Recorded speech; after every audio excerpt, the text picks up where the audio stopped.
Hello food lovers, welcome to cooking world. ఈరోజు మన ఛానల్లో స్పెషల్ రెసిపీ ఏంటంటే అదిరిపోయే ఆంధ్ర స్టైల్ దిబ్బ రొట్టు. నేను ఇప్పుడు చూపిస్తున్న విధంగా దిబ్బ రొట్టిని చేసుకుంటే ఇందులో చెరుకు పానకం కానీ శనగపప్పు చట్నీ కానీ వేసుకుని తింటే అదిరిపోద్ది. ఇంకా లేట్ చేయకుండా ప్రాసెస్లోకి వెళ్ళిపోదాం. దిబ్బ రొట్టి తయారు చేసుకునే ముందు రోజు ఫస్ట్ ఒక గిన్నె తీసుకొని అందులోకి 2 గ్లాసుల ఇడ్లీని ఒకని నీట్గా కడిగేసుకుని పక్కన పెట్టుకోండి. తర్వాత వేరొక గిన్నెలో మనం చేసుకునే క్వాంటిటీ బట్టి మినపప్పుని తీసి దాంట్లో వాటర్ వేసి కనిపిస్తున్న విధంగా దానికున్న పట్టునైతే తీసేయాలన్నమాట. పట్టుని తీసేసిన తర్వాత ఆ మినపప్పు ఇలాగ వైట్ కలర్ లో అయితే వస్తుంది. ఇప్పుడు ఈ మినపప్పుని రుబ్బురోలు ఉంటే రుబ్బురోలు, లేకపోతే గ్రైండర్ లో నీట్ గా రుబ్బేసిన తర్వాత మనకి పిండిలా వస్తుంది అనమాట. ఆ పిండి గిన్నె తీసుకుని ముందుగా మనం నానబెట్టుకున్న ఇడ్లీ నూక ఉంటుంది చూసారా, ఆ ఇడ్లీ నూక అయితే కొద్దిగా ఈ పిండిలో అయితే వేసేయాలన్నమాట. దీని అయితే క్వాంటిటీ బట్టి అయితే వేసుకోవాలి. తర్వాత దీంట్లోని కొద్దిగా సాల్ట్ వేసి ఇడ్లీ నూక అండ్ మినపిండిని అయితే బాగా కలుపుకొని పక్కన పెట్టుకోవాలి. దిబ్బ రొట్టె చేసే ముందు రోజు అయితే ఆ పిండిని అలా నానబెట్టుకోవాలి. తర్వాత రోజు మార్నింగ్ ఏం చేయాలంటే దీంట్లోకి కొత్తిమీర అండ్ దీంతో పాటు జీలకర్ర అండ్ వెల్లుల్లిపాయ తీసుకుని ఫస్ట్ స్టవ్ వెలిగించి దాని మీద ప్యాన్ పెట్టి దీంట్లో కొద్దిగా పల్లీలు అయితే వేసుకోవాలి. పల్లీలు అయితే పచ్చివాసన పోయేంత వరకు గరిటెతో అయితే వేయించేసుకోవాలి.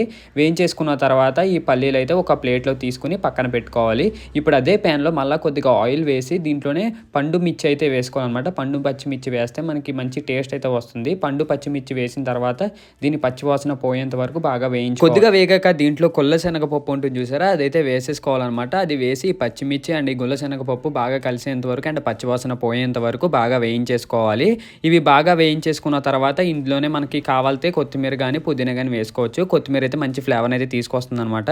సో మంచిగా కొత్తిమీర వేసేసి ఈ మూడు బాగా మిక్స్ చేసేయాలి. తర్వాత ముందుగా వేయించి పెట్టుకున్న మన వేరుశనగ గుళ్ళు ఉంటాయి చూసారా, అవి అయితే వేసేయండి. అవి వేసేసిన తర్వాత ఇవి బాగా వేడెక్కిన తర్వాత దీంట్లోకి 3 వెల్లుల్లి రెబ్బలు అండ్ కొద్దిగా జీలకర్ర అయితే వేసేయాలన్నమాట. ఈ 2 వేసిన తర్వాత దీంట్లోకి తగినంత సాల్ట్ అయితే వేసేసుకుని మళ్ళీ గరిటె తీసుకుని ఈ ఇంగ్రీడియంట్స్ అన్నిటికి సాల్ట్ బాగా కలిసేంత వరకు మిక్స్ చేసుకోవాలి. మిక్స్ చేసుకున్న తర్వాత స్టవ్ వెలిగించి దీనిపైన ఒక దాకా పెట్టి అందులో కొద్దిగా ఆయిల్ అయితే వేసుకోవాలి. ఆయిల్ బాగా హీట్ ఎక్కిన తర్వాతే కనిపిస్తున్న విధంగా పిండిని అయితే వేసుకోవాలన్నమాట. ముందే చెప్తున్నాను, ఆయిల్ కొద్దిగా హీట్ ఎక్కిన తర్వాతే వేసుకోవాలి. ఆయిల్ అయితే కొద్దిగా ఎక్కువ వేసుకోవాలి, ఎందుకంటే మనం దెబ్బ రొట్టె అంటే పెద్దగా ఉంటుంది కదా.